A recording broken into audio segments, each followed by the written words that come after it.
how we use it. That democracy isn't automatic. It has to be nurtured. It has to be tended to.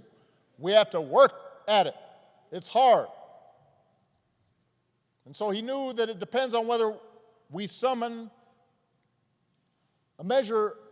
just a measure of John's moral courage to question what's right and what's wrong and call things as they are. He said that as long as he had a breath in his body, he would do everything he could to preserve this democracy. And as long as we have breath in our bodies, we have to continue his cause. If we want our children to grow up in a democracy, not just with elections, but a true democracy, a representative democracy,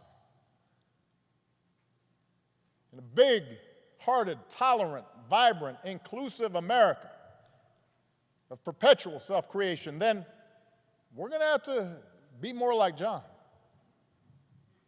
We don't have to do all the things he had to do because he did them for us. But we got to do something.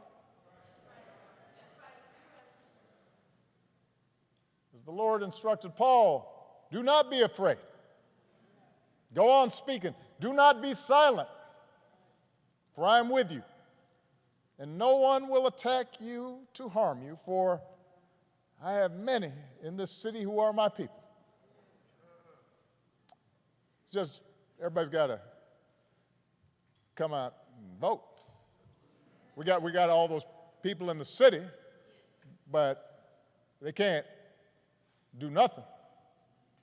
Like John, we've got to keep getting into that good trouble. He knew that nonviolent protest is patriotic, a way to raise public awareness and put a spotlight on injustice and make the powers that be uncomfortable. Like John, we don't have to choose between protests and politics. It's not an either-or situation. It's a both-and situation. We have to engage in protests where that's effective, but we also have to translate our passion and our causes into laws, institutional practices. That's why John ran for Congress 34 years ago. Like John, we've got to fight even harder for the most powerful tool that we have, which is the right to vote.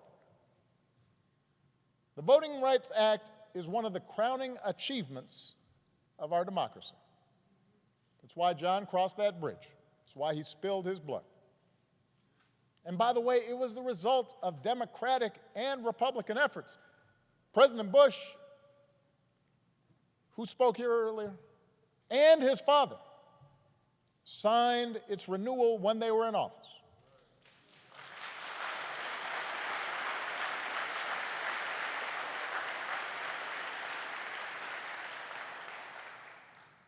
President Clinton didn't have to because it was the law when he arrived, so instead he made a law to make it easier for people to register to vote.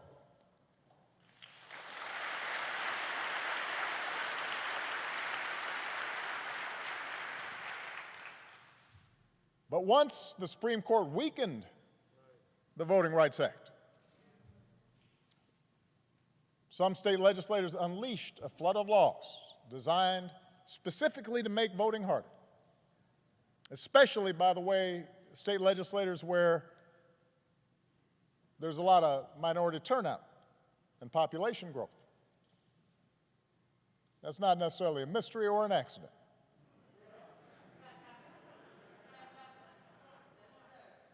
It was an attack on what John fought for. It was an attack on our democratic freedoms.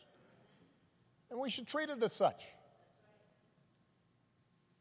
If politicians want to honor John, and I'm so grateful for the legacy and work of all the congressional leaders who are here, but there's a better way than a statement calling him a hero.